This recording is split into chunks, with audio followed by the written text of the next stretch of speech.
Title drop. Oh, he said the thing. He said the thing. He said the thing. He said the thing. He said the thing. He said the thing. Cinematic Fantastic. Atu, Barada, Nikto. I'll show you who I am and what I am. By a werewolf and lives, becomes a werewolf himself. Open the pod bay doors, Hal. I'm sorry, Dave. I'm afraid I can't do that. It's alive! It's alive! It's alive! Hello and welcome to the Cinematic Fantastic Podcast. I'm your host, Jason Weatherford. And your other host, William Weatherford. Get ready for opinions, dad jokes, and bad jokes as we watch and review sci-fi and fantasy films from the classics of yesteryear to the new favorites of today.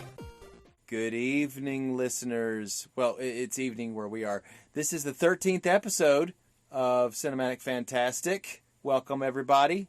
William, how you doing this evening? I'm doing great. I'm doing good, too. We have a very interesting movie for you tonight. I say tonight, wow. We have a very interesting... Wait, somebody could be listening to this at 2 o'clock in the morning or 10 o'clock. Okay, I'm going to say that over again. All right, here we go. I'm going to start it over again. Good... Morning, 1 o'clock, 2 o'clock, 3 o'clock, 4 o'clock, 5 o'clock, 6 o'clock, 7 o'clock, 8 o'clock, 9 o'clock, 10 o'clock, 11 o'clock. Yeah, I think we get it. Good day or night to you all, listeners. Morning, even, afternoon, birth or death. Birthday or death day. I think they get it. So today's episode is The Most Dangerous Game. And no, we're not talking about Elden Ring. It's not that dangerous. It's only dangerous to your sanity if you're trying to beat it. Because supposedly it's very difficult. Anyway, no, this is the most dangerous game, as in the thing you hunt, as in deer or turkeys or man. That's the whole point of the title is spoiler alert, the most dangerous game, the most dangerous thing to hunt is man. No, it's not. The most dangerous game is a form of player sport, especially a competitive one played according to rules and decided by skill, strength, or luck. That is man. Oh. Okay. Wow, that's helpful. That's the most complex way of putting that anybody could put that on planet Earth. Thanks, William. All right, so this movie is a very unique case as compared to our other ones. This might be a much shorter episode for that fact, but this is I think this is one of the first that we're covering that are based off of a short story. So I believe that this, by being a short story, it really aids this movie. It's the scripting plays it perfectly, and like the movie is just it fits the short story role. A lot of times with a short story, it's something that you can read in one sitting.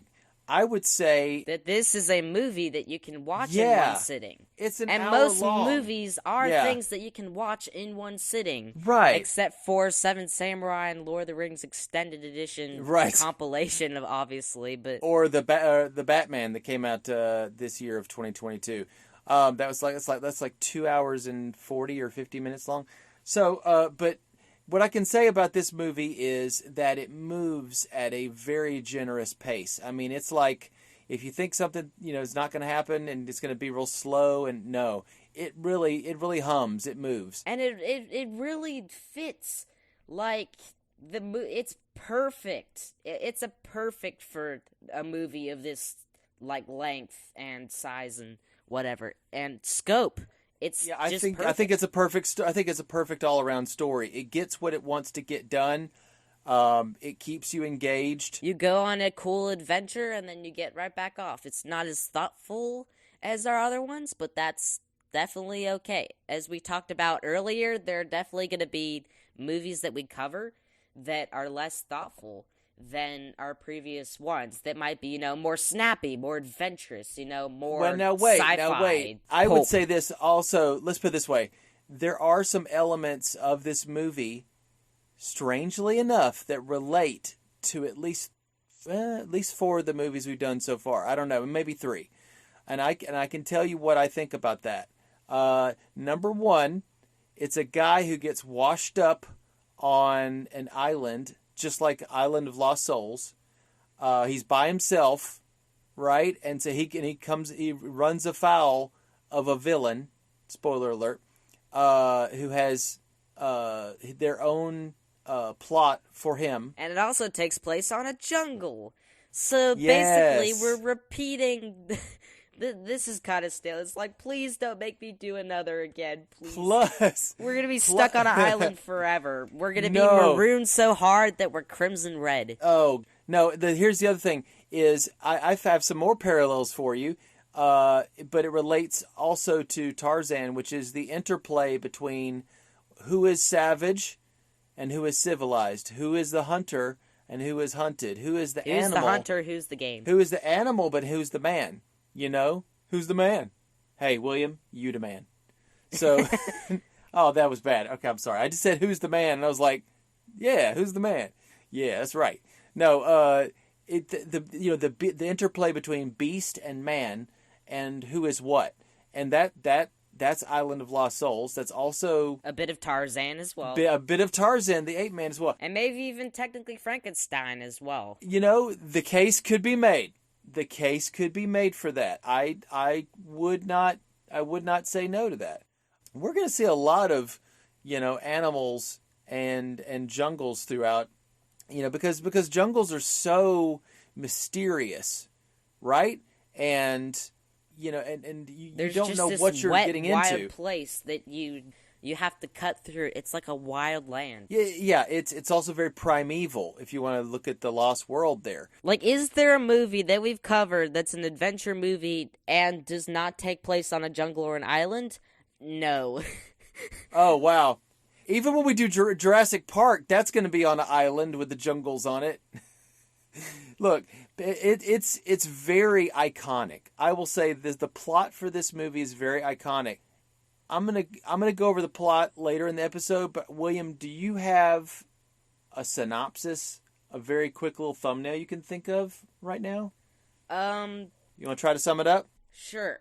So, this is a really simple sum up. So, basically, a guy gets marooned on an island. Yes, we've seen that before. Right. And, right. Yet again, a man gets marooned on an island. He gets shipwrecked, and then he floats onto an island. Though he doesn't get rescued at all, though. But still, he does kind of get rescued, kind of, by himself. But then he meets a villain on this island who then, he seems nice, and then he's discovered to be evil. And then he challenges to him a game of outdoor chess, as he calls it, where he goes and hunts him. And Rainsford is the name of the shipwreck guy. He has to outsmart him and outwit him by making traps, ultimately causing the demise of Count Zaroff. Yes, and it basically is Rainsford is a hunter, just the same way that that Zaroff is, except Zaroff is tired of hunting just animals. He believes that man is the greatest goal in hunting. So to hunt down man. That's a good synopsis. This movie, what year did this movie come out? Was it 32? Yep. 1932. So we're still in the early 30s. There's still quite a few little gems, some jewels to see. I really enjoyed this movie. How did you feel about it? I felt like, as well as fitting it perfectly, the short story design, I did feel like this one was pretty good. I do believe so. I mean, we've seen some kooky ones, we've seen some thoughtful ones. This one, it's a pretty good adventure. It just matches perfectly with the story that I've read. There are some changes, but still. Only name changes, as we'll talk about later. So there are some interesting things about this movie and another movie that we're going to watch in about 3 or 4 or 5 episodes. That is probably, if you really want to, we've done some iconic movies, okay? We've done Dracula, Frankenstein. Those are very iconic. But the one we're going to do toward the end of this season is so iconic. I think it changed cinema, I think, forever. You can see the ripples of this big 80-foot tall rock that has been dropped into the ocean of film. You know, the blockbusters, like the movie that would have people around the, line up around the block to see a movie and just their imaginations be forever altered. The movie's called King Kong. And this movie is related to it in many different ways. However, this movie was pretty popular. I mean, overall, it had very positive reception. It even got 100% Rotten Tomatoes.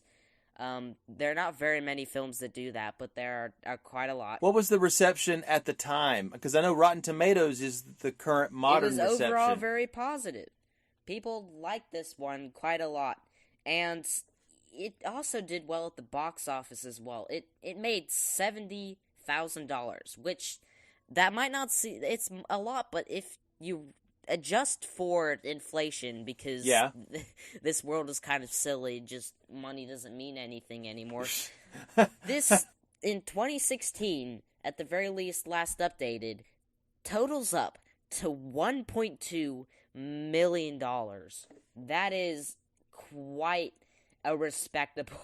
That's good for its time, but we have movies, now that can make 450 million in one weekend and be pretty good, but they don't have to be the greatest movie of all time and still get 450 million in a weekend.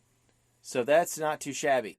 But again, the population is huge. There's a lot more theaters now. There's a lot more reasons why, but that was pretty respectable for its time, I would say. Yes, but then also you said we're in the 1930s, and the 30s is good. Also, did you know that Technicolor was alive right now in the 1931? In fact, that there was color. Yeah, this is an interesting thing, but some people choose not to use color, especially like horror people can choose not to have color, but color was available in this era. For instance, the first one that used Technicolor and sound and picture is a Disney short. It's a silly symphony. It's called Flowers and Trees. Yeah. And I observed that one, and I watched that one. It was pretty cool, but I didn't know it was the first Technicolor audio-visual media. That's amazing. We haven't talked about color that much, apart from, the silent film era. They tinted it after the fact. Right. But otherwise, it's like a good thing to talk about color, because color was alive right now, but some people choose not to do it. Yeah, but was it kind of like, a fad maybe, or did they not see the benefit of filming in color? I guess it's because the tone of the film definitely influences, like if you're doing like a happy-go-lucky musical or like a comedy, you do Technicolor. Yeah. Most musicals did Technicolor. But then there are some movies that don't. A ton of horror movies are famously filmed in black and white, but such as these Universal ones, and the rest of the films we've covered also as well. However, this one does have a colorized version that came out in 2012, I think. Yes, that one is also available. I think you can find it on Tubi, Tubi. You can also find it on. But it is less moody. It is less. The mood and the tone and the horror get drained out when you know more about it. Because when you put color into shadows, it's less dark. Because when you have the shadows as black, it's consuming shadow that's just very horrific. I liked it better in black and white. Me because too. The black of Zaroff's outfit just really popped. And also it made me think, what is in the shadows of this jungle? Also, I have not seen a colorized version of King Kong, and I hope not to. It stuns in black and white. So, the reason I bring up King Kong is because there are some things that I see in the Most Dangerous Game that I also see in King Kong for some reasons which I will let you elucidate very shortly. I mean, because I'm dying to talk about it. One of the things was that the jungle sets that while King Kong was developing, it came out in 1933, by the way, 1933, this is a year before. So while they're developing this, they also had to share the set with the Most Dangerous Game as it was being filmed. And that's pretty cool. And also, a couple of other things are related to things such as the producer and some of the actors. But I'll talk about that right about now, I guess. Yeah, go ahead. Great. Yeah, I'll start with the director first of this movie. Okay. Because there's not very much on, production, so we're just jumping into cast, kind of. But, so we have, his name is Irving Pischel. It's a pretty weird name. And basically, start of his life, he's a theater man after graduating Harvard, and he moved to Los Angeles, where he then studied acting at the Pasadena Playhouse, is what it's called. It kind of sounds Pasadena, but right. instead of a house where plays are performed, that kind of sounds like something that you take your child to, like the kids' areas of like arcades or something. In theater, they call it a house, like a house show or house lights or a house staff. But this is a playhouse because it's a house where plays are performed. Absolutely. He then got acclaim for playing Lazarus in it was a 1927 performance of the play Lazarus Laughed. So that's pretty cool. He was then contracted into Paramount, and he was an actor throughout the 30s, and a couple of movies he was in. He was in the once scandalous The Story of Temple Drake, 1933. Also a film called Juarez, which was 39, great year. And another one that we're going to be doing in our second season, most likely, is Dracula's Daughter. He played Sandor. Oh, yeah, Dracula's Daughter, yeah. The other thing is that that was his acting roles. Did he direct, like he'll direct a couple, then act 3 or 4, then direct a couple? Yeah, he would. He would act and then direct, and he also did radio as well, playing small parts in several films, and then he also later directed them, often without credit. Wow. He was the narrator in a movie called How Green Was My Valley, 1941. That was a very popular movie. Yes, and the Western... Those were both very popular. Yeah. Also, starring in How Green Was My Valley was a young Roddy McDowall, who you and me, are going to see Roddy McDowall because he plays Cornelius in Planet of the Apes, which when we get to the 60s, we'll see Roddy McDowall there, and Cornelius is like one of my favorite roles that he ever plays. He's just his voice is iconic, and I'm like, anyway. And if you didn't hear that was How Green Was My Valley from 41, and the Western She Wore a Yellow Ribbon from 1949. Yeah. Also, is there another movie that we're going to watch that he directed? Destination Moon. Destination Moon came out in the 50s? The classic cheesy era. Well, this one is when they were trying to be more realistic with their predictions of space travel. And a lot of the stuff in that movie was praised for being very, at least attempt at more realism. And compared to, the Jules Verne kind of stuff. Yeah. We haven't experienced the Jules Verne stuff. Well, we did a Trip to the Moon, right? Yes. We didn't do the one with the train. He made it's a famous story about riding a train up to the moon. Yeah, we didn't do that. We talked about it, though.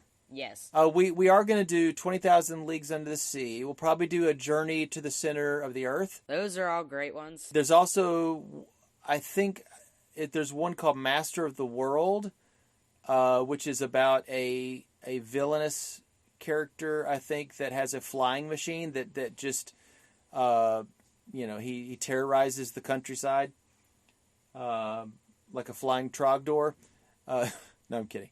All right, so there's a lot of that. Now, Destination Moon did get some awards for the special effects, which, if you see them, you're like, oh, those are pretty good, but they were probably really good for the time. If you put yourself in the shoes of the person watching the movie, then, you're kind of like, wow, That's amazing. But we're probably looking at it going, it's kind of cheesy. So we'll have to wait and see. I have not seen Destination Moon, so we'll have to see if it comes across as cheesy but or that'll realistic. be in a while. So yeah, quite a while. Cook directed several B movies until he signed with Century Fox in 1939, and much of his directing work was anti-Nazi and very pro-British in the years before the United States entered the World War II, which was in the 40s, as I recall. But I think the fact that he filmed a movie that was anti-Nazism, you wouldn't think that would be, a wrong thing to do at all. But later on, when you get into the 50s and they had the big communism scare where the House Un-American Activities Committee. Oh yeah, I'm about to talk about that. Yeah, but I'll save that for slightly later. I just wanted to say a quote. Yeah, from, go ahead. The New York Times writer Bosley Crowther. He said, for the most part, Irving Pischel, the director, has muted the frightfulness of war and shown it through suggestion instead of displaying it realistically in all of its horror. So that was kind of what you were talking about, is suggestion versus realistic showing graphic stuff. And that's interesting. I think that the former is much more scary, definitely, when there's the suggestion. It's just, more horrifying. Because your imagination can cause a lot of horror in it, because, especially when you're in the dark, you imagine spooky things, you can get scared more easily than when you know what's in the light. So, it's like a human psychology thing, so that's fairly interesting. So, what things that we don't know about are more scary than things we do know about. Yeah, sometimes. And that's used to great effect in many horror films and movies. Yeah, Alfred Hitchcock famously was very good at that. But I don't think I've seen any Alfred Hitchcock movies. We better go see some, maybe sometime. Yes, I think that there's a lot of them that you actually might like. Things like Rear Window, which is about a man who he's trying to get over a broken leg or something. He's like in a wheelchair and he's stuck just looking out the window with a telescope. And all he can do is just look at the apartment building across from him, and he thinks he sees a possible murder, and he can't do anything about it. He's just like, That's spooky. Yeah, and as you see a lot of the movie through this character's eyes. So there's a lot of those movies out there that are very suspenseful. He did do some comedy now and again, but there was even a movie I think he did called Rope, where it just took place in 2 rooms, but it was just like you're sweating. You just sweating watching this movie going. And Vertigo, I think, was also an Alfred Hitchcock movie. Yeah, Vertigo really plays with, has a fear of heights, and they have to. They really do stuff with the camera. Yeah, effects. They do, definitely. And of course, the most famous Alfred Hitchcock movie is Psycho, which it was very controversial for the time because of how straightforward it just treated the horror of a serial killer.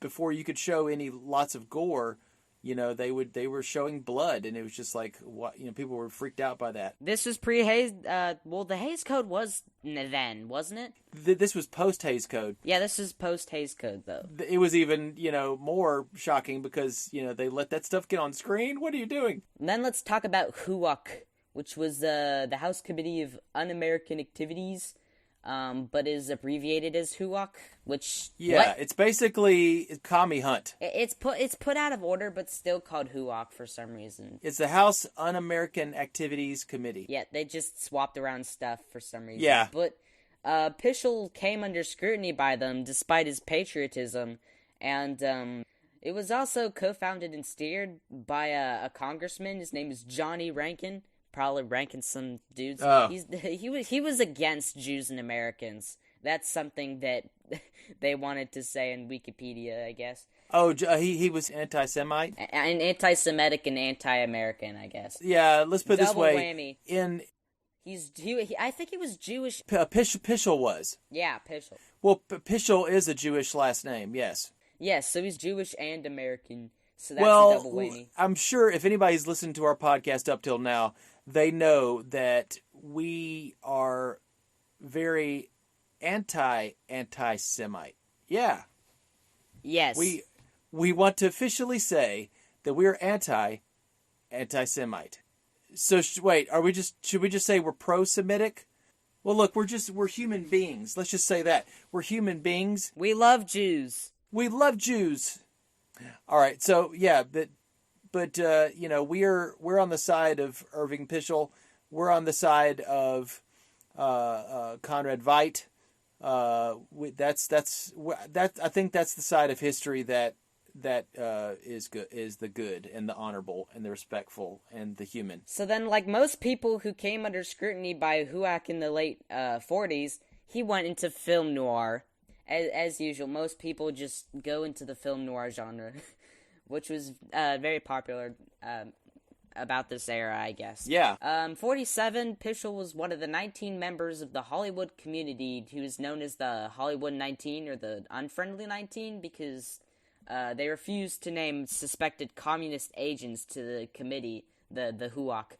And they were requested a court document, which was put as a very complicated word, so I just simplified to requested a court document. Subpoenaed. Right. So people suspected that Pischel was a communist. And it wasn't clear that he'd ever been a communist, but they assumed he had communist sympathies because he had directed anti-Nazi films such as The Man I Married, 1940, and they investigated him on a case of premature anti-fascism.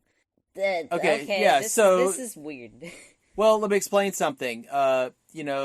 Nowadays, we hear that term Antifa, right? It stands for anti-fascist.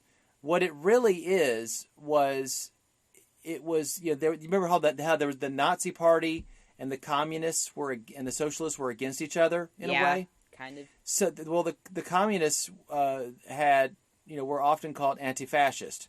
So really, when someone says Antifa nowadays or anti-fascist, they're really they sound like they're just going after modern day Nazis, but really it's like, yeah, Nazis are terrible. I'd be against them, but this most likely meant communist instead of like anti-fascist. You'd think it's a good thing, but it's really not a good thing. I guess I don't really know. Saying, well, he was anti-Nazi, which to them equaled anti-fascist, and anti-fascist equaled communist. But here's the thing: this was World War II. Don't you think we all would have been anti-Nazi? Because the Nazis were part of the Axis powers, and we were the Allied forces, and we were against them. I know, this is confusing. We're communists then. Yeah, the fact that they were using the fact that he did an anti-Nazi movie to say that he was communist. And the thing is, nowadays, there actually are modern-day communists, and it's not against the law.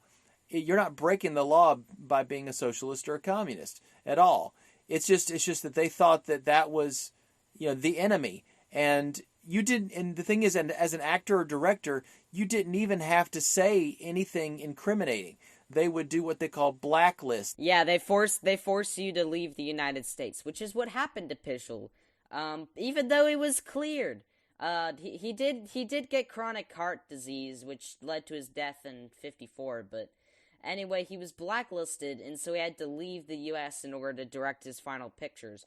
And finally, Pischel's friend, his name is Joe Youngerman. He was an assistant director in Hollywood. He later confirmed that Pischel was indeed, in fact, a member of the Communist Party.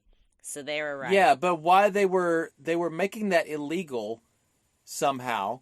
And I think that what they were trying to do, honestly, was say communist equals, Russia, and because there were incidences where there were Russian spies here in America at the time, either they were real or they were plants. We don't, I'd say they were real, and anything that was a threat to the United States, they would connect it with that. So if you were just interested, there was situations where. I think they even went after that show I Love Lucy, with Lucille Ball. They went after her because I think her husband was Cuban, and that she and Cuba was communist. Yeah. Yeah. So the thing was, is they saw anybody with any ties whatsoever to anything if you thought you saw a really good-looking young lady and she was going to a communist rally or whatever, you're like, hey, I'm going to go there to hang out with her. And they're like, and they handed me a couple brochures, and I took them back to my apartment. But I was really trying to get a date with this girl. It doesn't matter if they remembered that they saw you there, or you signed a sheet of paper saying that you were at that meeting. They can ruin your whole career, man. So, a couple other people were that we have the producer. His name is Ernest B. Shodsek. That's kind of hard to say. But yeah, it is. He was 6'5", but apparently he was still called Shorty by people. So wow. I guess his name was Ernest B. Shortstack. Oh. That's what I'm gonna say from now on. So oh boy. Shortstack, he took part in World War I. So he was a war man, but he was also a cameraman as well during that time. Another fact is that he also produced on King Kong, which we're also covering. He even directed Son of Kong, which we're also covering. Which is kind of funny. If you count producers as sons of directors, then that's kind of funny. I think it was a gentleman named Marion C. Cooper. I think directed that for RoccoW. And he also directed Mighty Joe Young, which was another gorilla movie, 1949. Man, this Shodsek guy loves jungles and gorillas. Yeah, you might say that he's joined up with them, and is he really human at all? No one knows. So, this movie includes a great tag team of protagonists and antagonists. The actors for Rainsford and Zaroff, who are Joel McCrea and Leslie Banks, respectively. And Joel McCrea, he was a California man, and he was also a very popular actor. There's a ton of movies that he was in, including he was in Hitchcock movies as well, along with Leslie Banks as well. They look perfect for that, like Alfred Hitchcock movies, definitely. Yeah. And McCrea was very popular. He was an RoccoW dude, so a ton of RoccoW productions, probably Hitchcock did release them with RoccoW, and he was an RoccoW dude. And another thing to note is that Joel McCrea, he did westerns since 1946, so he literally did nothing but westerns. He's got a very clean-cut look. Definitely. He almost reminds me of those, those Universal movie stars, except he's a different breed because he's more charismatic, I think. So a lot more as you get into the 30s and 40s and 50s, you're going to see the leading man kind of type. He's got a nice clean jaw. He's charismatic. Perfect for adventuring. Yeah, it's very much so, setting the standard for, characters of the 80s like Indiana Jones. With that nice jawline and charismatic rogues. Kind of a little bit dangerous, the ladies love him and the guys love to be him. But however, Zaroff, he's played by a British actor. Leslie Banks was born in Liverpool, which is... That's home of the Beatles. Yes, the Beatles. And he does bring a lot of that British accent into his character, although he's supposed to be Russian, but he doesn't really act Russian. Oh, also, one small fact, Zaroff couldn't be both a Cossack and a Count, because Cossacks had an equalist society. They didn't have ranks at all, so he couldn't be a count. Well, generals they did have, I'm pretty sure, but not counts. They changed it from a general to a count, by the way. They do say that there's a character in this movie that they do say is a Cossack, and that's Ivan. As well, yes. Yes. They're both Russians. Or it's kind of like Russia and Poland. It's like in between those, I think, is the land of the Cossacks. So that's all I wanted to talk about for this movie, except for Noble Johnson. Yes, get to Noble Johnson. I would like to say one thing about Noble Johnson. We have seen him before in The Mummy. He played the Nubian, and he is a tall, muscular African-American gentleman. And if you look at Louis Armstrong and you look at him, the resemblance is uncanny, almost, but still. It's very similar, but so the thing about it that I did not think about is I was like, okay, Noble Johnson, we're going to see him again in The Most Dangerous Game. Oh, that's interesting. Also King Kong. Oh, that's interesting. And also Murders in the Rue Morgue. That's interesting. What I didn't expect was that Noble Johnson played Ivan. Yes, he is a Cossack guy. And he has a black beard and a white face and a different facial structure and maybe a little bit of forehead wrinkles as well, but... Yes, and I think that they do something with his hair and they give him white skin in Rue Morgue. But here's the thing. Did you not mention that something that to me the other day that he knew Lon Chaney? Yeah. The man of 1,000 faces, and I made the kind of the off-color joke that so to speak, that Noble Johnson was the man of 1,000 races. Because the thing is, if they needed somebody that was big and muscular, and they didn't think, oh, let's go to a white guy. They're like, let's just get Noble Johnson. He's great. And then we'll just put makeup on him. It'll be great. And this is the first instance of this. This is the earliest instance of a black person playing a white character. Yeah, we've seen, white characters playing black characters not very with well. Blackface, obviously. Yeah. You remember the guy from The Lost World? Yeah. He played it very offensively. I know thought he was doing his best, but he was really kind of making fun of black people by the way he was acting. And that was a common thing. I don't think people did that to kind of, give a truth to the African-American experience. Like, for instance, the movie that most people probably can heard of, but not like most people, some people, is Holiday Inn. Yeah. They have one time where they have put on a blackface show. That was common among this time. Yeah, but or rather, the time that Lost World came out and such. It was still shocking, though. I watched Holiday Inn, and I was like, yikes. I mean, I know that it's a beloved musical, but when they get to that scene, I'm always kind of dreading it, going, oh, help me, Lord. But the thing that I really respect about Noble Johnson, I know we haven't seen a lot of his work, but he plays the parts that he's given, and he does what he needs to do to make it work. And I like the fact that they just went, I know it's very common nowadays to have actors play just about any role that they want to play and put on some makeup. But I just thought it was kind of cool that he was doing that, because I was kind of shocked going, they didn't play him according to type. They let him, play a European role, because, he was a big guy. So I just like the fact that they let him do it. And an even funnier thing is that nowadays with, Disney and the Book of Boba Fett, this is probably going to be a revolution in film, funnily enough, for the new era, is deep faking people's faces. So it didn't matter who the actor was, you could just steal an actor's face. And I do find trouble with that, but... Yeah, but most of the time, I'd probably put, the 70-year rule on it that most people do for Creative Commons stuff. This movie actually is in the Creative Commons because it's old enough, by the way. Didn't get renewed. Yeah.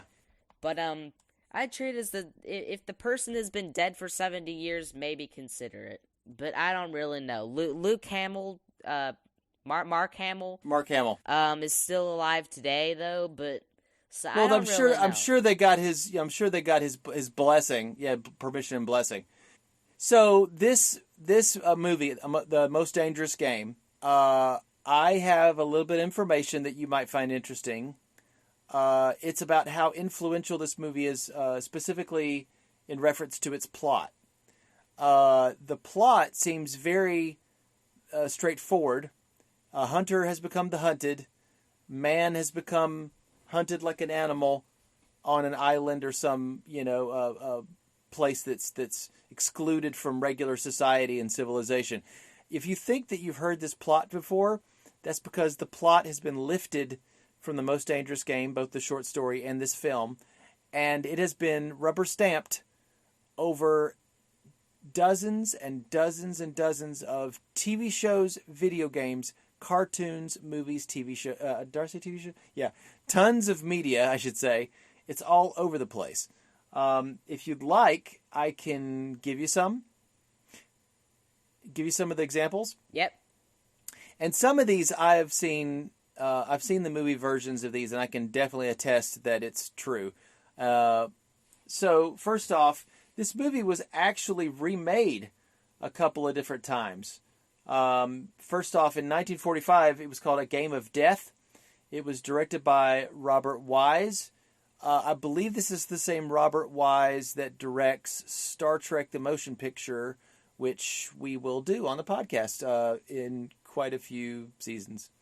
Game of Death was also produced by RoccoW Pictures. It changes the name Zaroff into Erich Krieger, a Nazi, and it is set in the aftermath of World War II, because of course it's 1945. So it's a Nazi guy hunting people on the island. Let's see. There's a couple other ones throughout the years, but let's see. 1987, a movie called Deadly Prey. A former soldier is kidnapped by mercenaries who train by hunting innocent people. There's one that I went to the theater and saw. It's a favorite director of mine. His name is John Woo. John Woo does a lot of action movies. He started in Hong Kong, and I mean, a lot of my favorite action movies, just with that very stylized action in it. It's breakneck pace, bullets aplenty. He did a movie called they did a movie that he did only in America called Hard Target. Came out in 1993. It stars Jean-Claude Van Damme. In New Orleans, homeless Vietnam War veterans voluntarily serve as human prey for the hunt. So they're hunting homeless people that used to be Vietnam vets because it's more challenging. That's weird. Jean-Claude Van Damme's character, Chance, gets involved to stop them, and he becomes hunted himself because they're like, oh, he's even better. Surviving the Game, starring Rutger Hauer, Ice-T, and Charles Dutton. But there's a homeless man who's hired as a survival guide for a group of wealthy businessmen on a hunting trip in the mountains. And then they wake him up the next day and go, guess what? We're hunting you. That's what this has all been, leading up to, is we didn't get you as a tour guide for this wooded area. You're about to be hunted, and so they release him to get hunted. That's weird. Yeah. Name some comic book ones as well. Oh, yeah. Yeah, I definitely can. So, one of the most famous Spider-Man villains, Kraven the Hunter, who is actually getting his own solo movie. Hopefully it does better than Morbius and Venom did. The character Kraven the Hunter, he's actually called Sergei Kravinoff, so he's based off of General Zaroff. He hunts Spider-Man. He considers him the most elusive prey of all, and he's the only one capable of presenting him with any kind of challenge. There's a really great storyline called Kraven's Last Hunt, which he not only succeeds at the goal of hunting him down, but impersonating and outperforming Spider-Man before committing suicide. Okay. What? Yes. Comic books got wacky once they stopped obeying the comic book code. Also, Kraven's son, Alyosha, he once kidnapped dozens of villains with animal motifs like Man-Ape and the Rhino, probably Vulture as well, and set them loose on a remote island and went hunting him down. He lost his mind, and he was very irrational during the whole thing. Also, there's a movie called Battle Royale, which is about Japanese high schoolers who are forced to play Fortnite. No, they fight. They try to kill each other for sport. Same thing. Yeah, exactly. The trick with that is that that movie was very controversial because it had teenagers actually appearing to kill each other. Well, then look at the Hunger Games. Then that's also what was based off of Hunger Games. Hunger Games and different other movies like that were also based. Also, the character of Van Pelt from Jumanji, he was a British hunter, and he would hunt down man as if he was the most dangerous game. Cool. What's the last one then? I'll give you one. I could go on and on, but I'm going to give you one last one. This is a movie that is not one we are going to cover, but it's very famous. It's called Predator. Yes, the Arnold Schwarzenegger movie. Get to the chopper! Yes, it's about. It came out in I think '87. It's about an alien who comes here to Earth, who hunts humans for sport as trophies. And that has parallels with this movie, because that quite literally happens. So it does, and it's had lots of sequels. Some of them in keeping with that same, they keep the same elements of the character of the Predator, and in some it's kind of like they go a little far afield with it. But Predator is probably the most pure of all of those in keeping the Most Dangerous Game themes. So yeah, that's all I can tell you for now. I could go on for hours, but I'm not going to. So instead, let's end our podcast, or rather start to. I'm going to tell you one thing, just like you did last time. You asked me a question. I'll ask you another question. It's a joke that I looked up. I don't really get it, but here you go. What was written on the hunting board? Bear left. Bear left? I don't know. I don't know either. Is that a very old joke? I don't know. I think it's going over my head. Like the bullets from Zaroff's rifle as he hunts me like a jaguar.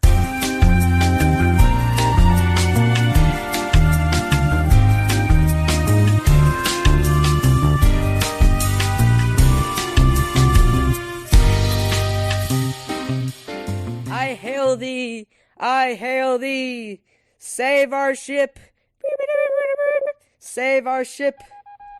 Welcome again to the 13th episode of Cinematic Fantastic. Joining us today, yet again, is Jason Weatherford. We're back from break, and we're about to break it on down for you. Into the Most Dangerous Game, which, to remind y'all, it was adapted from the original, which was authored by a guy named Richard Connell and produced by RoccoW Radio Pictures. Our very first, in fact. Yes. And hopefully not our last. We should... King Kong was made by RoccoW? So there's bound to be stuff I can talk about RoccoW then. Yeah, of course. Definitely. So, I was just thinking, let's take this joke to its logical conclusion. What would the Most Dangerous Game be? I was thinking electric twister.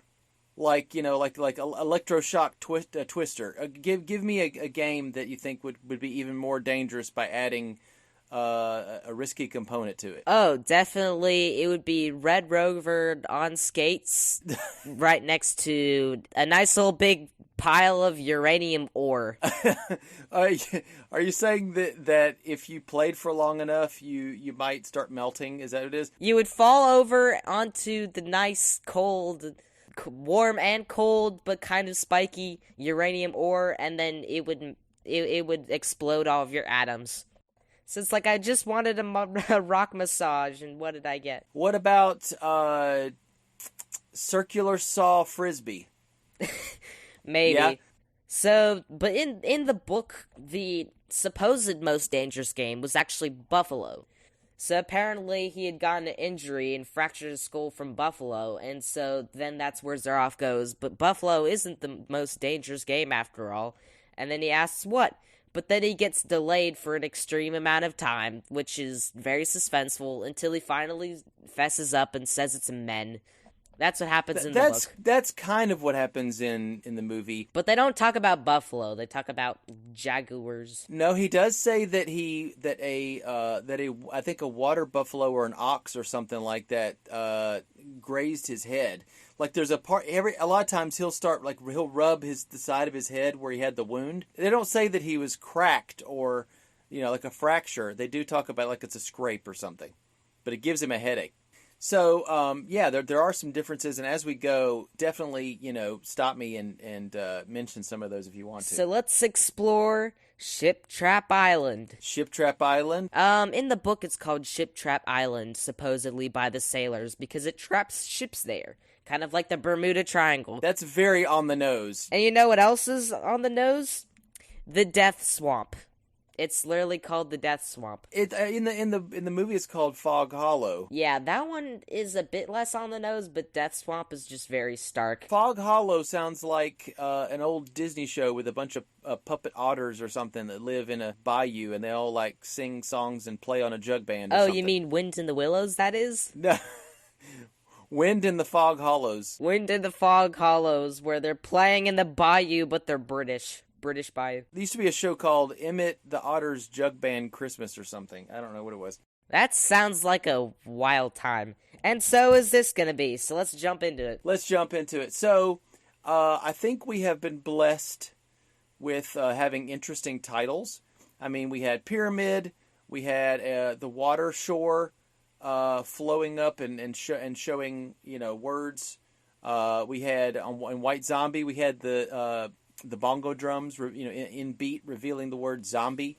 I think with this one, the titles are revealed by a hand that's knocking a knocker on a castle door, and it has a gargoyle centaur on it. Yeah, we later realize it's Count Zaroff's castle front door. It looks like a beast centaur man hit with an arrow, but he's holding a human, like either a long-haired man or a woman, and later we realize it's a woman. But it is yet another very creative intro. Yeah, I agree. Right after that, of course, we're tantalized with that. We're going, what is this? But then where we go straight to a ship that's traveling through some rough waters, we find out that it's a hunting expedition with some people who are there for adventure. They probably have some money to spend to go on such a voyage, because that's kind of the privilege of that. The captain is a little bit nervous because these light buoys are possibly off track, meaning that they're going to head into some of the most coral reef and shark-infested waters ever.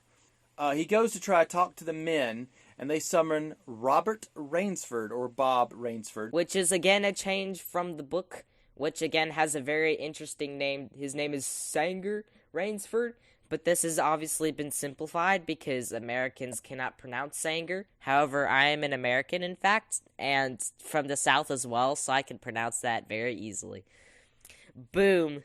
Take that. So they are, there is a doctor who is on the expedition, and they're looking through photos of previous hunting expeditions that Bob has done, and because they ask him to come up the stairs and talk to him, and he asks Rainsford. He says, if the shoe was on the other foot and you were the tiger instead of the hunter, would it still be sport, or how would he feel? I was thinking of the inconsistency of civilization. The beast of the jungle, killing just for his existence, is called savage.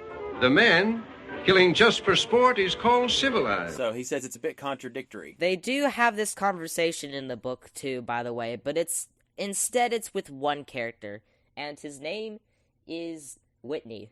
Yeah. So Rainsford seems to think that because the tiger could have left and got away at any time, and he didn't, that it was somehow a sport for the tiger as well as the hunter.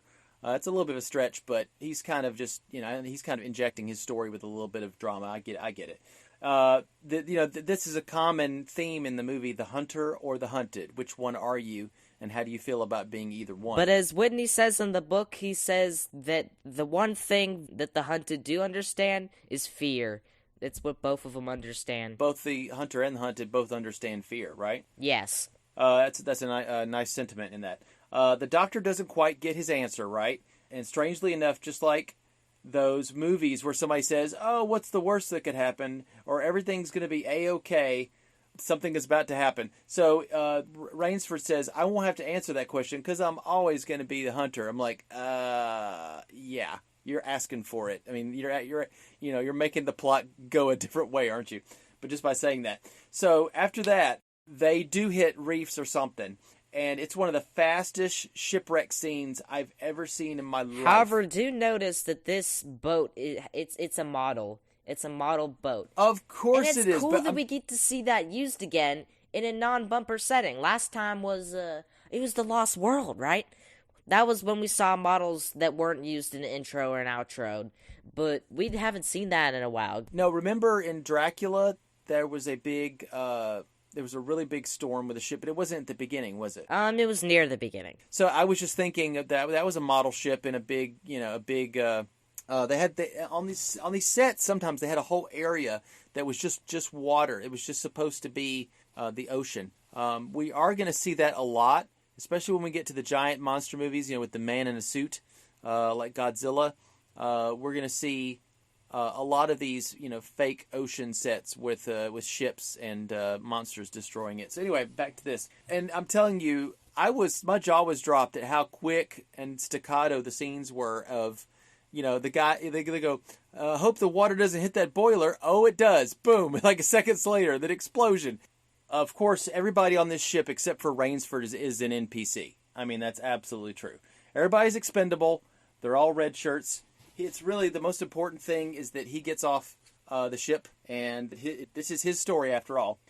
So they all end up clinging to pieces of wood, the ship, or trying to swim. A couple of the guys are like trying to swim, and they're pushing each other under the water to try to, get above water. But when the ship explodes, like, their screams yes, are unnecessarily horrifying. Like, goodness me, that kind of spooked me. It's that's spooky, man. Don't do that to me. Don't do that to me, man. So it's every man for themselves. But what I suspect this is the reason of is because they used the sets from King Kong, so maybe they used the screams from King Kong as well. Well, they did. There's one person in this movie they didn't have to use any pre-recorded screams for, because she was one of the best screamers in the business. Her name is Faye Ray. We'll get to Faye. Talk about Faye later. So while they're clinging to wood for dear life, the sharks come in. The stock footage of sharks, I should say. But I mean, okay. I mean, sharks just don't eat people like that. They wouldn't just go and eat people. Not very often, anyway. We honestly, if you really want the truth, and I think as we get through movies here where sharks are mentioned, sharks kill a lot less people on planet Earth than we think they do. They're a lot more complex organisms. Humans kill a lot more sharks than sharks kill humans, because what happens is this, William: a shark will kill a human or attack a human because they either go in the wrong area. There's different things that they do to make the shark think that's their prey. They'll bite and they won't. They're thinking it's one thing and it's not their normal prey. And then, they'll go, oh, there was a shark attack off the coast of blah, blah. And then a bunch of hunters will get together in boats and go out there and they'll just release them out there to kill them. And a lot more sharks get killed than actually, bit the person. But another thing that also could definitely kill sharks is batteries. They will go and attack batteries because they can sense electrical signals. That's true. Yeah, that's pretty cool. So make sure not to drop anything with a battery in it that might be dead and leaking. If so, then they'll be drawn to the electrical signals. Thinking it's a fish. I bet you they'd really love the Energizer Bunny. But you can't stop the Energizer Bunny. He keeps going. No, I think they prefer Duracell. Duracell is the copper top. I don't know if is there another... Anyway, I think we're getting off track. So all that's left of the ship is Bob Rainsford. He swims to shore, and he finds the island he's found himself on. It's heavily entangled with jungle and woods.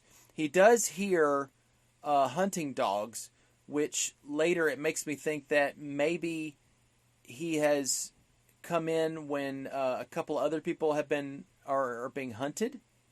They talk about later, and that's the hunt that's ongoing right now. But in the book, let's talk about the shipwreck. Okay, go ahead, real quick.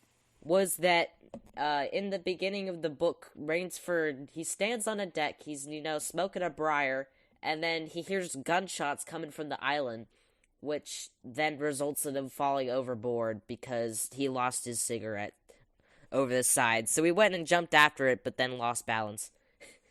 That's funny. That must be a really good cigarette, because I would just be like, whoops, I lost my cigarette. And then the yacht just drives away without him. Wow. That's not as dramatic as the shipwreck in the movie. Definitely. Yeah.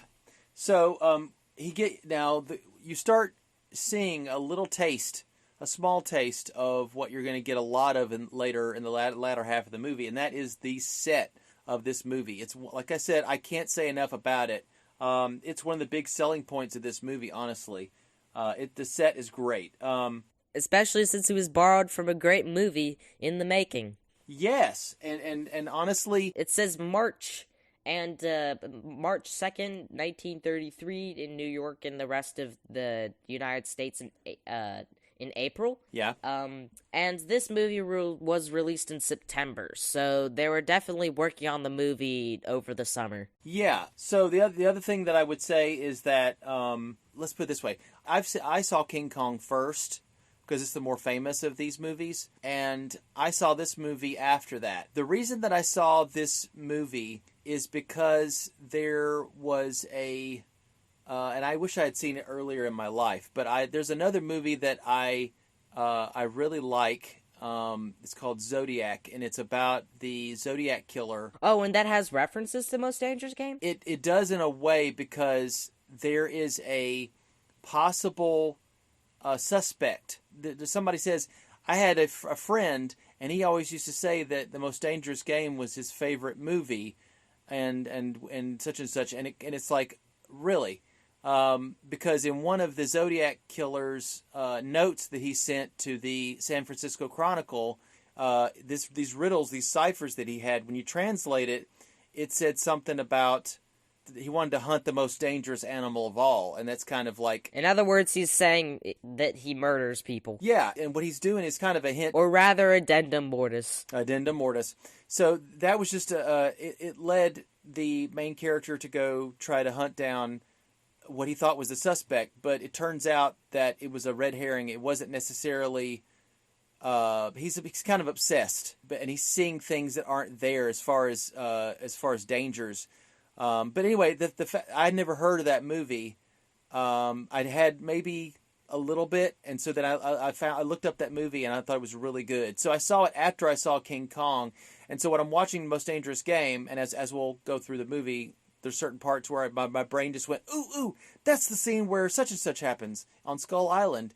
I was watching the different sets, going, oh, well, that's where that happens. That's going to be a good scene. So anyway... So he gets on the island? Yes, he does.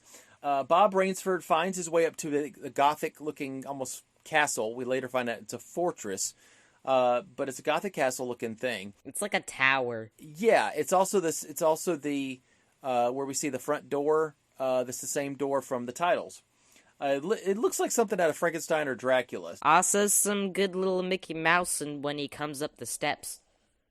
Do, do, do. Okay, so Rainsford comes through the door. He comes into the main den living area.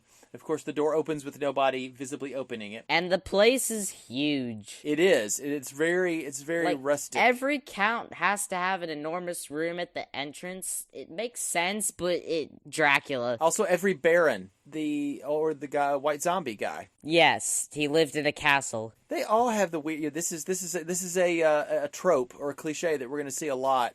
You know, I think they're going to start to modernize a lot more as they go, but we're going to see quite a lot of really crazy looking castles, even all the way through the 40s. So I'm really looking forward to seeing what you like about these sets. So there's a big burly looking dude who comes out from behind that door. Yeah, in the book he goes out and he has a gun and he's just pointed at him and he's just like, I'm gonna kill you one way or another. Yeah, well, the thing is, if the guy had pulled out a gun, your mind would go, okay, threat level 10 right now.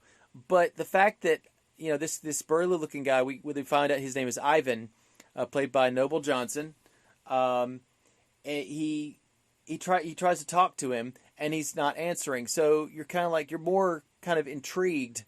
And you're scratching your head, which is good, because then it builds the suspense. But if he just had a gun straight away, I think I would just be like, okay. But in this movie, he does kind of sort of stand there menacingly. He's just standing there menacingly. He is kind of menacingly, but we could be misunderstanding, though. But what I do like is Leslie Banks' performance in this movie. He's kind of like, I wouldn't say like posh, really, but...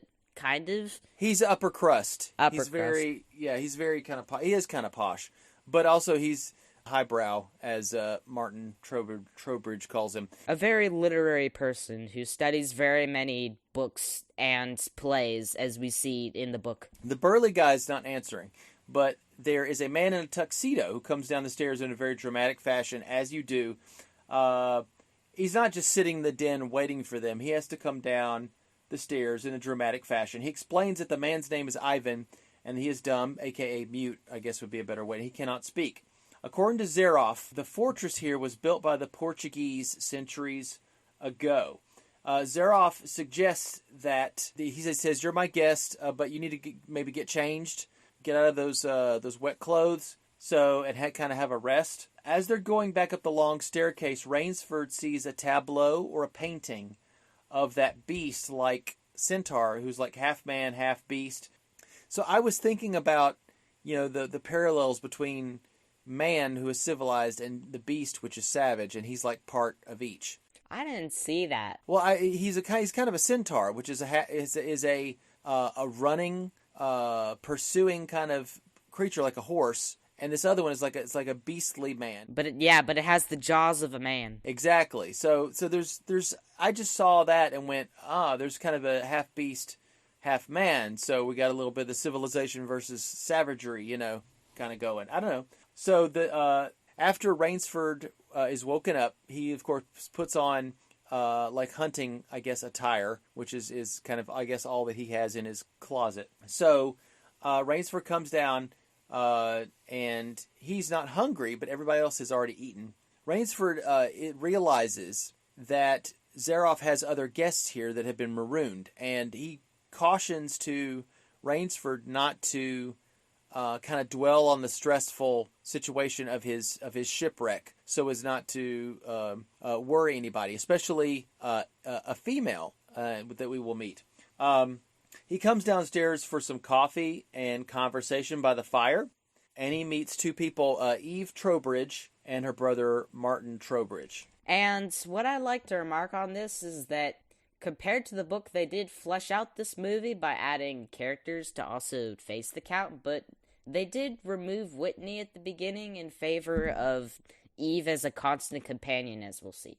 And this might be a good decision. I don't really know. I think it's good because I like Fay Wray. She's very watchable.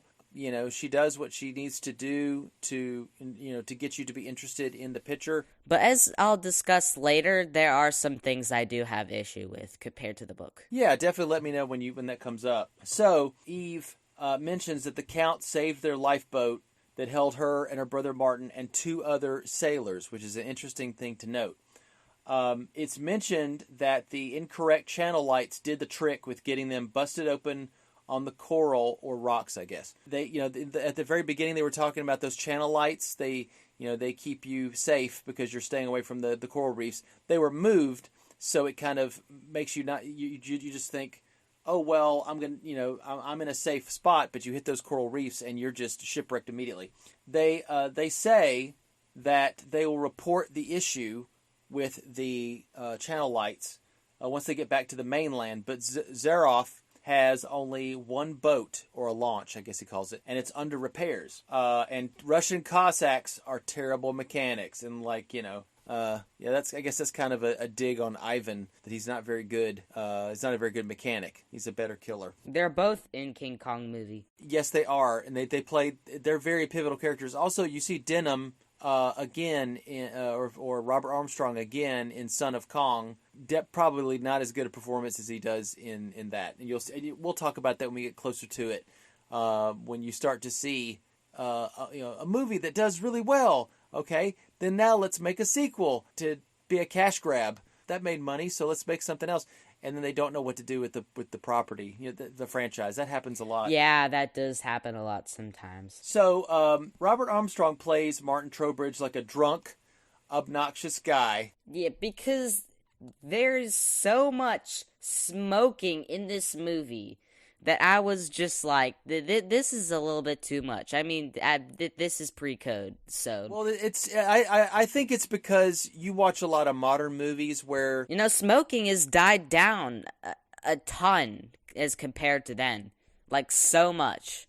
I mean, it's still around today, but still. They will even put in the rating for a movie that there's lots of smoking. Have you noticed that? Yeah. See, back in the day, people would just smoke like chimneys.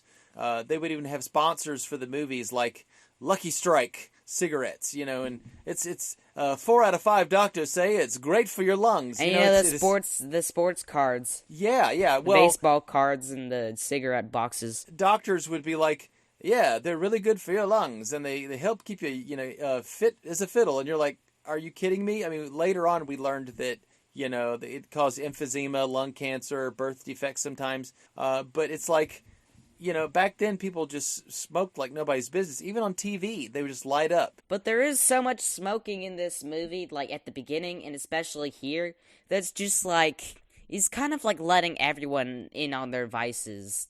Like, they're just having a celebration. Is this glorification? I don't really know. It's probably pretty normal, but the thing is, smoking is part of relaxing. Yes. It's also, for Zaroff later, it's a way of celebrating his win. Not to be a spoiler on this, but right. So, the way that Martin Trowbridge is acting, he's knocking things over. He's being very uncouth. He's kind of low class as in the way he acts, as opposed to upper crust like the Count. It's kind of, you can kind of see there's a little bit of a annoyance on the Count's part. So and that's definitely not going to help his case for staying alive through the movie, because annoying people generally, they don't survive. Okay, so Zaroff gives a little snapshot of how he got to this castle. He was in Russia during the Russian Revolution, and he got away with his life, got away with his fortune as well. Eve spills some coffee at this part on purpose so she can say something to Rainsford. She's kind of hinting that all is not what it seems. She says, "Oh, I'm sorry." Count Zaroff was so interesting, I didn't realize the danger. And she emphasizes that word. And I think Rainsford kind of gets it, but he kind of glosses it over.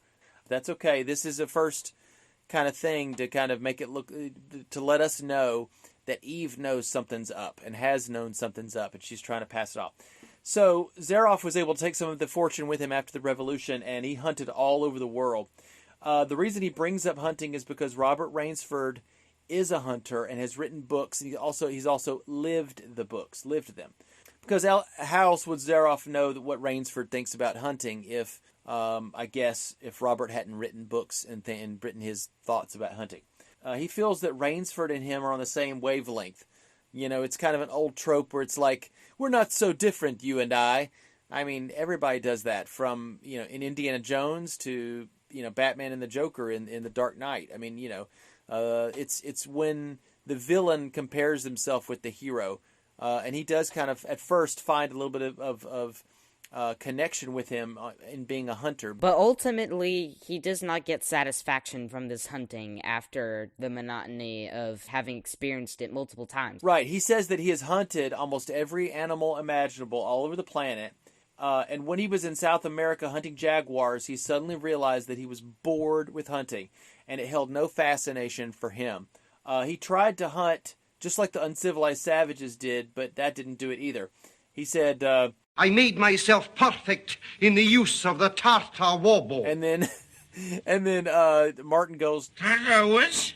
And he goes, Tartar warble. And he goes, that one up there. And I love this line. Martin goes, It's cute. It just sounds like it's cute. Yeah, I like your warble. It's really cute. And I'm like, dude, you're gonna get killed. He is kind of the comic relief a little bit, but he does really overplay this drunk act, I have to say.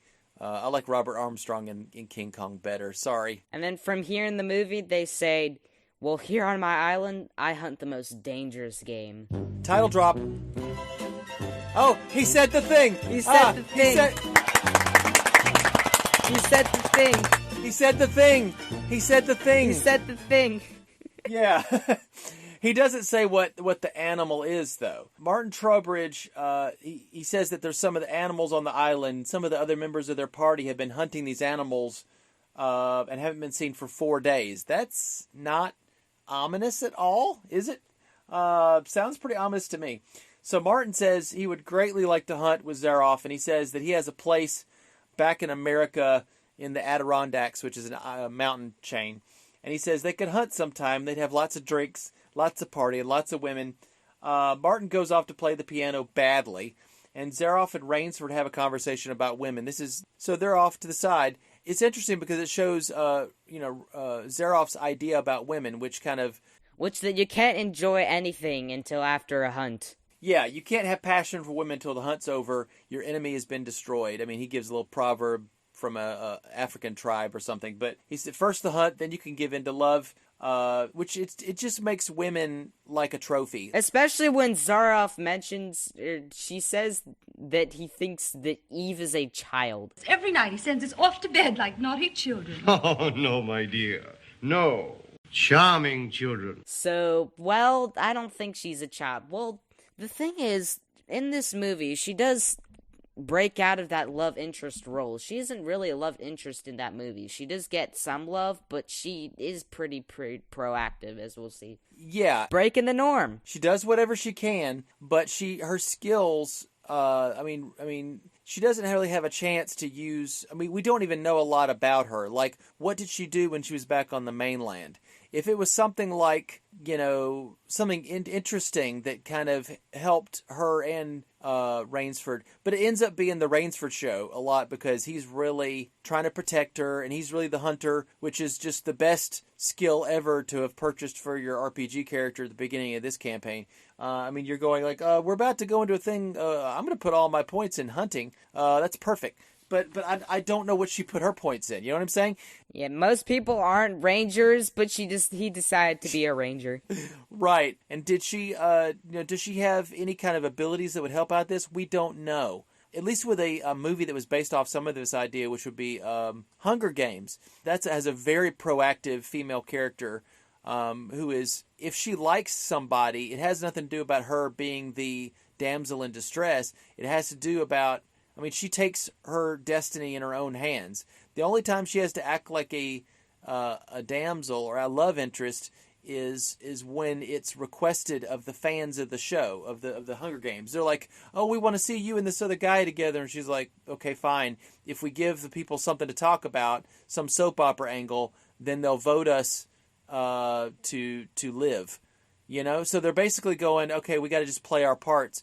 So it's a very proactive. I think we'll have to put that on our list for later. But so basically, Martin gets put into the trophy room. Well, wow, that's really fast. Let's slow that down half a step. Okay, so Martin mentioned earlier that the Count will not tell anybody what the animal is that they're hunting, and Zaroff is like, it's a surprise. And then Martin says nobody will even be let into his trophy room. It's all locked off. The Count says it's a surprise for his guests. So Martin suggests that Zaroff play something fun, not highbrow. But of course, what does he play? Something highbrow. So Eve takes the opportunity to talk with Rainsford while Zaroff is distracted by his own playing. And she basically says that he's keeping him there, and the boat does not actually need repairs.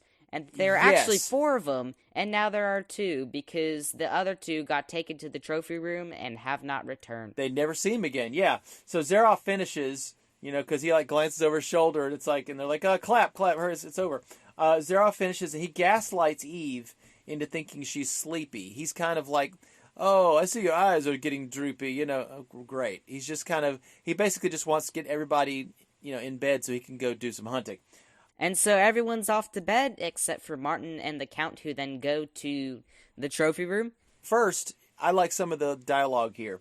Martin says, good night, sis. We won't be seeing each other at breakfast. And I'm like, oh, if you only knew.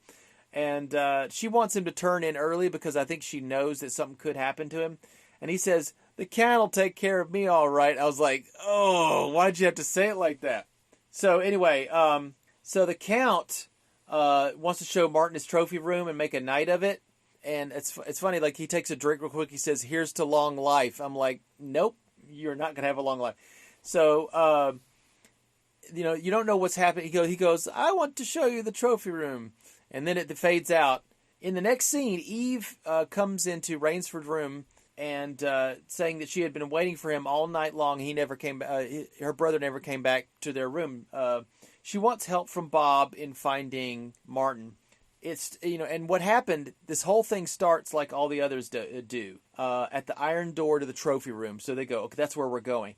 They sneak in and they find human heads on the walls. And in jars as well, which does not make sense. If you mount heads, why put them in jars as well, man? I didn't see the jars. Yeah, but yeah, they do. And so they hide in the trophy room.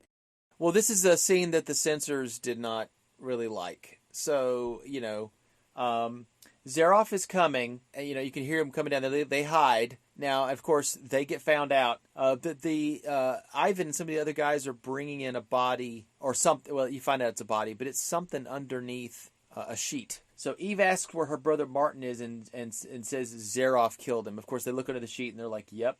Zaroff's men disarm Rainsford and, put these little shackle belt looking thing on him. And they carry Eve off. So it's just Zaroff and Bob having a discussion about what hunting the most dangerous game really means. Zaroff hunts man. Dun, dun, dun. So Zaroff says he will undo Bob's bonds once the conversation's over and this hunt begins. He did mention that Martin tried to escape through the swamps of Fog Hollow. But I do not think that there were frequent competitors in the book, though. Yeah. It's kind of like he's on that island by himself, like the island of Dr. Moreau. Is it just that it just so, he didn't plan for people to get trapped there, but they did, and so he took advantage of it? Yeah. Well, this one, he's a little bit more proactive in, he wants to hunt, so he makes this stuff happen. He's more of a villain. He is. He's not just kind of, in the same kind of boat, so to speak, as Rainsford. He's not just like taking things as they come. He's actually making it happen. So there is a proactivity there. And he also calls the hunt outdoor chess, which is also in the book, but this is... I like that they kept this one, because it's... this line does convey that he doesn't see this as murder at all. I mean, beforehand, when it gets revealed in the book, he says, "I refuse to believe that so modern and civilized a young man as you, Rainsford, seem to be Harvard's romantic ideas about the value of human life." Upon which he goes, "No, that what you're describing is murder there." Yeah, he's very simple. He's very black and white in what he sees the Count doing. And he sees it as romantic fantasies about the value of human life is very creepy. That is creepy. I like that. It's cool for the book. I don't like it in real life. So, Zaroff, of course, like I said, he makes this stuff happen. He sees it as good fortune that two hunters such as they are pitted against each other. The Count gives the people good food, exercise, hunting clothes, a woodsman's knife, and a full day's start. He waits until midnight to give them the full advantage of the shadow or the dark. If his prey eludes him until sunrise, he wins the game. If they refuse, Ivan threatens to make them a knife shish kebab, and no one to date has won. He says, "When the next ship arrives, we'll have gorgeous sport together. Say you will hunt men with me." And they give like a close-up of his face. It's really great. Okay, Bob refuses, and Zaroff says, "Too bad. I guess I'm going to hunt you then." The Count gives him a rudimentary knife. Eve runs downstairs as they are going to release Bob out the front door for the hunt.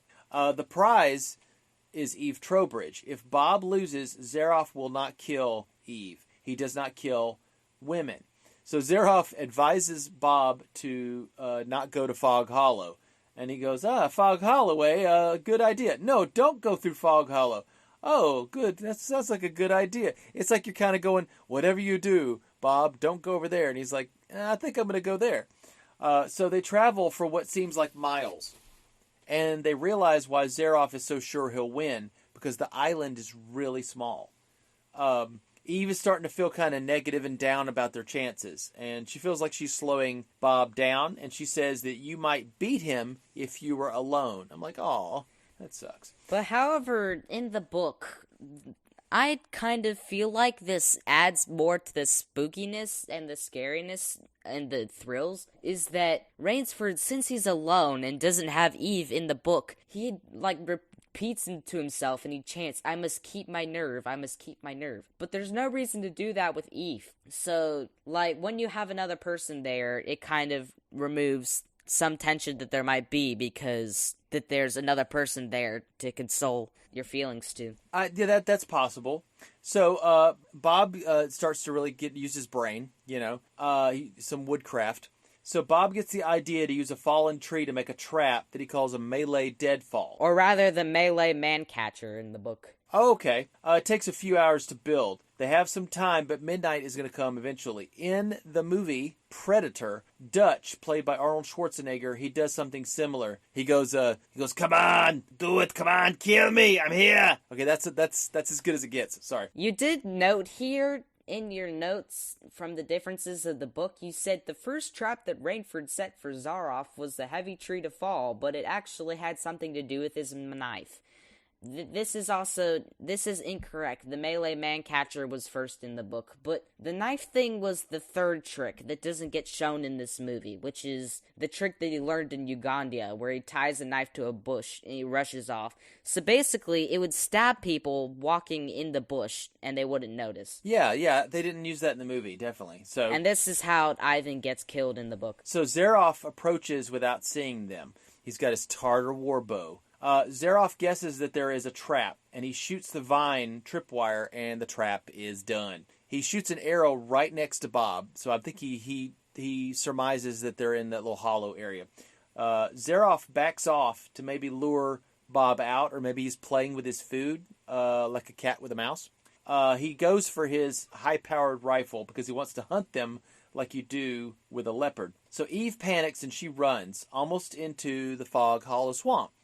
Bob suggests building a man trap, like a pit trap. Can I remark on this scene here? Yeah. I really like these shots as they were running, where it's constantly flashing back and forth in like 180 degrees to the direction they're going and to their faces. The grass ahead and the faces running, like kind of like Crash Bandicoot. Well, there's a part that does that, and it's closer to the end where they're going to the rushing river and the waterfall. Yeah, that's what I'm talking about. Yeah, that comes in a little bit. So it's getting darker. Zaroff comes through, and he sees a branch moving, and he does not fall for Bob's trap. Bob is running to the swamp, and they have about 30 minutes before they can say I've won. They have made Zaroff's rifle useless in the fog. Zaroff blows his horn though, summoning the hunting hounds. Rainsford and Eve run with Zaroff and company in hot pursuit through jungles and swamp. Ivan gets himself speared on a bamboo pole. Yes, Ivan gets speared on accident. So then we get to the famous waterfall. Right before that, they have the log over the jungle ravine scene. There's a big log over the jungle ravine. There's like no dialogue in this whole part, just action, music, and suspenseful chase scene. So Bob and Eve are trapped up a tree by the hounds. And Bob says, "Those animals I cornered, now I know how they felt." Which, that's really good. And line. These hounds are very famous in the Most Dangerous Games, so much that it got an alternative title, The Hounds of Zaroff, because they were so important. Wow. I mean, Great Danes are pretty enormous creatures, obviously. They're the biggest, and that's what makes them scary, is just this enormous dog just pelting you. But not to rain on your parade with these older movies, but anytime you see horses or dogs, if they get a performance out of the creature, it's not because they're trained really, really well. It's because they're probably putting them through some unnatural stuff.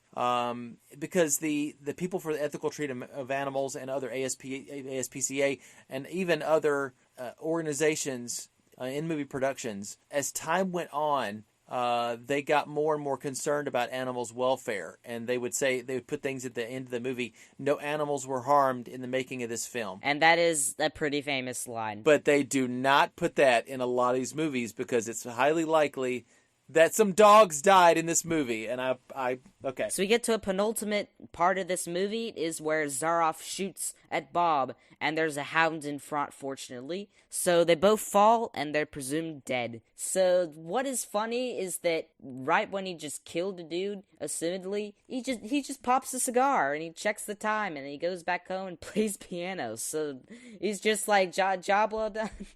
Yeah, it's kind of like it's a victory thing. Like he's relaxed. He goes back into his house, and he's playing the piano, and he's drinking a glass of wine. He summons Eve because she's the prize, right? That's very dehumanizing. He's like, love. It's like, it's not for her, it's for you. Unbeknownst to the Count, though, Bob is alive, and he sneaks in. The same way that Zaroff closed the door toward the beginning of the film, he does that here, where you have the shot of him behind the door. He closes the door, it clicks shut with like a, and then that's when he notices bar. him. Yeah, that happened. That's kind of a cool parallel at the beginning and the ending. And he says, Zaroff says, "My dear Rainsford, I congratulate you. You have beaten me." And Bob says, "Not yet." Then Zaroff says, "Oh, but of course I insist. Why, you're not even wounded." And he says, "You hit the dog. Not me. Not me. I took a chance and I went over with him." "A clever trick, Rainsford. I must cheerfully admit defeat." He throws him the key to the boathouse, and Bob catches it, and he says, "The door is in the trophy room. You and Miss Trowbridge may leave at once." He pulls a pistol out to shoot Bob, and Bob grabs it in the struggle. The gun is thrown out of reach, and now it's fisticuff time with Zaroff, Bob, and one of Zaroff's men. Bob breaks the henchman's back. I mean, it's like WWE up in here. So Zaroff, he fell near his warbow, and he notches an arrow. He's ready to shoot Rainsford, right? So Bob wrestles Zaroff and stabs the Count with the arrow. Eve comes downstairs with Ahmed, who was told to go get her, right? And Ahmed throws a dagger. He's Mr. Dagger guy, okay? He throws a dagger at Bob, but he misses. And then Ahmed runs. It's like, okay, you wuss. And then Eve and Bob make a run for the boat. Zaroff is staggering to his feet. We go down into the boathouse, and Ahmed makes another try with a dagger. But Bob is a really good shot. He hits him straight away. The boat is going out of the boathouse and out onto open water, and Zaroff is at the window, possibly dying, and he's going to shoot them with his warbow one last time, but he can't do it. He's really losing lots of blood, I think. And then he says, "Impossible." And Bob and Eve get away as Zaroff falls off the ledge out of the window to die, we hope by his hounds. Just desserts for the villain. And of course, like a lot of these older movies, they end really quick. There's no, they don't drag these endings out. The villain dies and boom, this is the end. And then it just fades off. So one last thing about this movie is that, well, not about the movie, but the book, is that the book's descriptions are very vivid, which is something that most people can like about the book. Is like, for instance, near the beginning, he describes the night of when he's in the yacht. Of course, it's day in the movie, but he says that he can't see not 4 yards. It's like moist black velvet. And it also describes that he can close his eyes and it wouldn't matter because they're just like, the darkness is just like his eyelids. I really like that. It's very vivid. Yeah, and many times I will agree with you that the books are so much more, and even stories are so much more vivid than the movies. But this was a perfect adaptation that was pretty good. It extended some things and maybe lost a bit of some others, but it's perfect. Yeah, I think it's very, if you want to get a good, it's about almost like the same length as a TV show episode now. Like on Netflix, so like hour-long episodes and stuff. This one's just up, does its thing, gets out. After the 30-minute mark, it moves with a breakneck pace. I mean, it's like one thing after the other. It does not slow down. I mean, there may be a moment or two to breathe, but it's like, all right, done breathing. And also, there's a ton more music in this movie, all constant throughout the movie. I mean, I like that, but it can indicate that it's a more adventurous movie because we haven't really seen that in thoughtful movies as much. Yeah. I think when we watch movies like Dracula or The Mummy or whatever, sometimes, or even Frankenstein, some things are happening that there's no music in the background. It's just happening. Yeah, but it is kind of a trade-off. It's a trade-off. How so? It's like, do you want thoughtful but maybe less engaging, maybe, or no music and more boring? No. Or do you want? I think it's more realistic. Like you're there. When you're there in a scene watching something happen. All you have is what's happening. There's no soundtrack behind our lives. But also, a lot of times music can tell you how to feel, and sometimes you might not want that. So yeah, that's interesting. Like an audio crutch. So it's like it kind of gives you a space of silence to judge the movie and its events for yourself, which is admirable. 100% agree with that. So, as a quick note about the genre of this, I've seen the word horror when talked about this movie, but it's kind of more like action-adventure to me. It does have a horror villain, though. Yes, it does. And it fits some of the, some of the genres that we've done and will do. And that's why I chose it, because I was like, it's good enough. It's a good movie to see. It's a very popular short story as well, that it's literally the most reprinted story ever in it's book also compilations. it's also the most adapted because of the different. But what people do is they basically take the basic concept of the movie and the book, and they just spin it out into whatever they want to do it in. So could you really call them adaptations or more inspirations? I would say inspirations.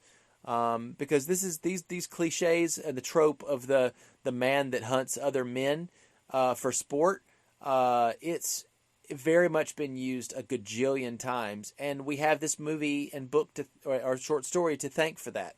So, we're seeing the roots of what we see every day in movies that we think are cool, and then we're like, where'd that all start? And then we come back to these early films. That really started it all, and that's kind of why I like doing this movie. Yeah, and there are a lot of good treasures in this time period that people don't realize. Oh yeah, I mean, I'm definitely looking forward to a lot of these, like King Kong, man. King Kong, Invisible Man, not Star Trek, Frankenstein. Sorry, Frankenstein and Dracula.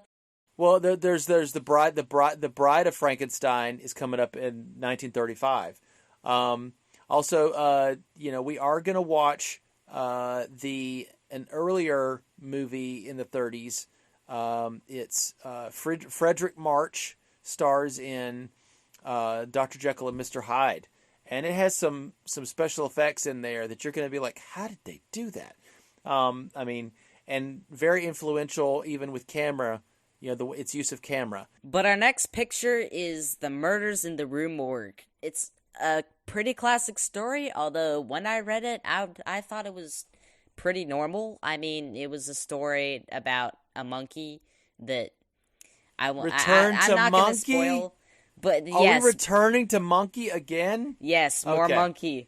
Always monkey. Oh, we are obsessed with this primate. This is a primate fixation, which I don't know if this podcast is ever going to rid itself of. So monkeys say goodbye. Did it say goodbye? No, monkey shall say goodbye. Say goodbye, monkey. I'm not monkey. I'm not saying. We're all monkeys. Goodbye.